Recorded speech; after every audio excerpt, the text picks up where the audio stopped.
Now, a developing story in Wicker Park today. A mass shooting from over the weekend has business owners and residents calling for action. One person was killed, 4 others were injured when at least one gunman opened fire early yesterday morning. It was all caught on camera.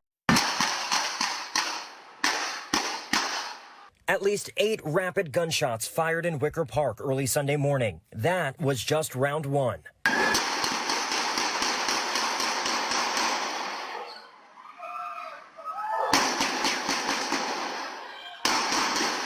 More than a dozen this time, leaving a 32-year-old man dead from a shot to the chest. 4 other people, men and women ranging in age from 22 to 30 years old, wounded as bullets flew through the 1500 block of Milwaukee Avenue. As neighbors in Wicker Park headed out for their Sunday morning coffee, the owner of The Point music venue and bar met with Chicago police inside his Milwaukee Avenue business that's punctured by bullet holes. Glass shattered on the ground from a shooting overnight. No warning, just bullets flying. June Lin says minutes after his bar closed at 5 a.m., someone fired shots from across the street, hitting one of his customers who was still inside. Breaking overnight, we are tracking another round of robberies, and most of the robbers had guns. In 3 incidents, people were approached by 2 to 4 suspects who robbed them before taking off on foot or by car. They happened in Wicker Park and Garfield Park. Gray is referring to the large number of armed robberies reported in and around Wicker Park, Bucktown, and surrounding communities. This map shows you just a fraction of the nearly 20 armed robberies reported between October 11th and November 4th, where residents have become victims of violent crime. Right now, an 11-year-old boy is in the hospital, shot in his grandfather's car on the way to school. It happened in Wicker Park during a busy morning commute. 19-year-old man shot tonight while riding a scooter on a street in Wicker Park. That shooting happened in the 1500 block of North Artesian around 8:30. Police say the man is in critical condition at Stroger Hospital. No one is in custody, but detectives are investigating. Chicago's street gang history is layered with complex alliances, rivalries, and deep-rooted legacies that stretch back decades. Among the most storied and influential factions within the Vice Lord Nation is the Imperial Insane Vice Lords, a group whose origin story is as intense as their presence on the streets.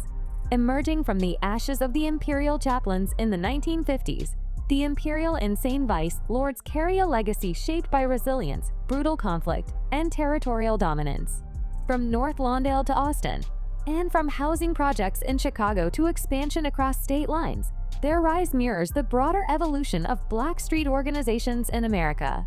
In today's landscape, their name still commands respect and recognition, particularly among affiliated sections like Wicker Park, which adds another voice to this long-running narrative, represented culturally through drill music by artists such as Johnny Cash. The story of the Imperial Insane Vice Lords is one of the deepest and most historically significant within the broader Vice Lord Nation. Their roots trace back to the early 1950s with the formation of the Imperial Chaplains, one of the first major Black street gangs in Chicago. Originating in the Maxwell Street Market area of the near west side along Halsted Street, the Chaplains later migrated to North Lawndale, where they became a dominant force by the late 1950s. When the Vice Lords were founded in 1958, the Imperial Chaplains were among their first major rivals. Founder Edwin Pepelo Perry held a personal vendetta against the Chaplains, and in 1959, the Vice Lords delivered a decisive blow, beating them down and reducing their influence significantly. By 1960, many chaplains had flipped to the Vice Lords while incarcerated, leaving behind only a small, defiant group. In 1961, that remaining group attempted to rebuild their ranks, prompting another aggressive response from Pepelo Perry. However, unlike most gangs that either dissolved or joined the Vice Lords completely, the last remnants of the Chaplains sought to retain part of their identity. Later in 1961, they agreed to join the Vice Lord Nation on the condition that they could keep part of their name and appoint their own leadership. The Vice Lords, known for allowing such autonomy under the rule that all joining groups adopt Vice Lord in their name, accepted the terms, thus creating the Imperial Vice Lords. Although their original stronghold in North Lawndale has faded with time, the Imperial Vice Lords expanded into the Austin neighborhood by the early 1970s, establishing a prominent presence near Cicero Avenue. They formed strong alliances with other Vice Lord branches such as the Cicero Central and Insane Vice Lords. In 1971, the Insane Vice Lords were the first to incorporate insane into their name. and by 1972, the Allied groups unified under the Insane moniker, resulting in the creation of the Imperial Insane Vice Lords. The Imperial Insane Vice Lords became a major presence in Austin and also operated a significant drug enterprise in the Henry Horner Homes public housing projects throughout the 1980s, 1990s, and early up until the demolition of the buildings. Beyond Chicago, the Imperial Insane Vice Lords expanded their reach into suburbs like Joliet, Elgin, and Aurora, and extended their influence into states such as Indiana and Tennessee, particularly in Memphis.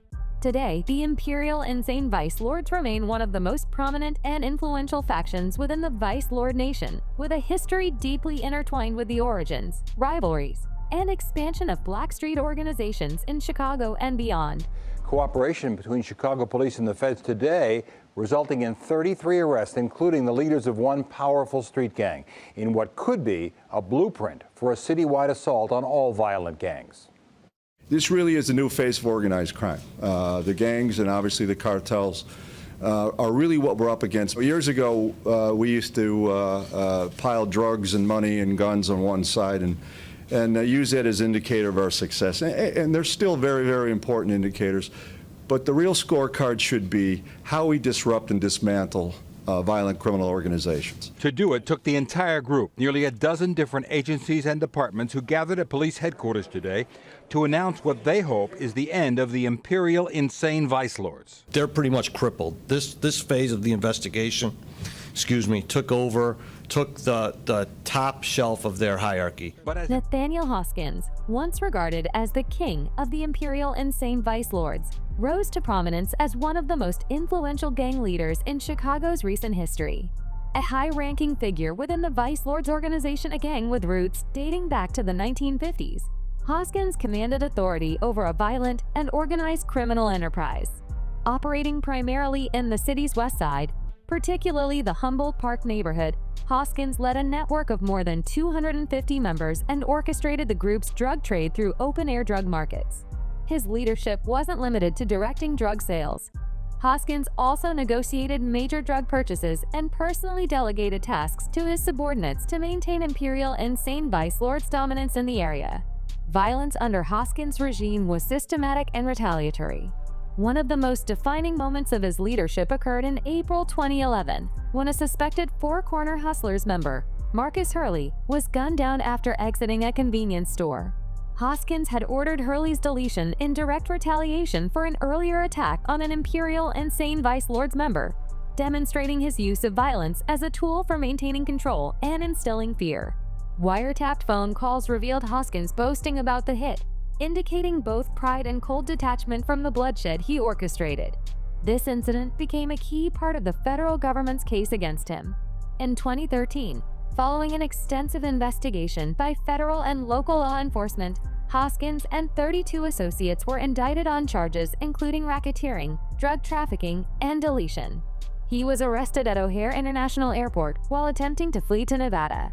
In 2015, after a bench trial, he was convicted of leading a racketeering conspiracy and ordering a deletion as part of his role within the gang. His conviction highlighted the gravity of his crimes and his direct involvement in the sustained violence afflicting Chicago's neighborhoods. During his sentencing in May 2016, District Judge Elaine Bucklow imposed a life sentence without the possibility of parole. The court emphasized Hoskins' leadership role and his orchestration of violent crimes that devastated communities. Attorney Rajnath Lad described the sentence as the only fitting punishment for the seriousness of the offenses. Hoskins later appealed the conviction, and in 2018, the 7th Circuit Court of Appeals upheld the decision. In 2021, he submitted a request for compassionate release, citing health concerns amid the COVID-19 pandemic and his participation in prison rehabilitation programs.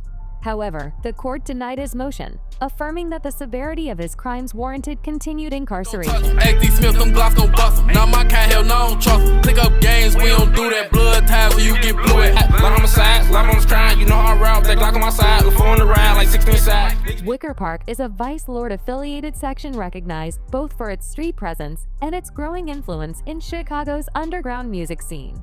representing their area through gritty lyricism and street narratives.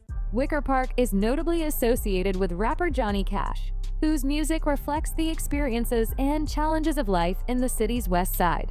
His tracks offer a raw look into the lifestyle and loyalty that define this clique. The Imperial Insane Vice Lords represent more than just a faction. They are a symbol of transformation within gang culture, born from resistance and reshaped through power, identity, and survival. What began as a fierce rivalry with the Imperial Chaplains ultimately evolved into a powerful Vice Lord branch with influence that stretches beyond Chicago's city limits. Their alliances, their turf wars, and their cultural footprint from the streets to the studio tell the story of a group that refused to fade into obscurity. With affiliates like Wicker Park continuing the legacy through music and street presence, the Imperial Insane Vice Lords remain a cornerstone of the Vice Lord Nation's ongoing legacy, a testament to how history, community, and street culture are forever intertwined in Chicago's underworld.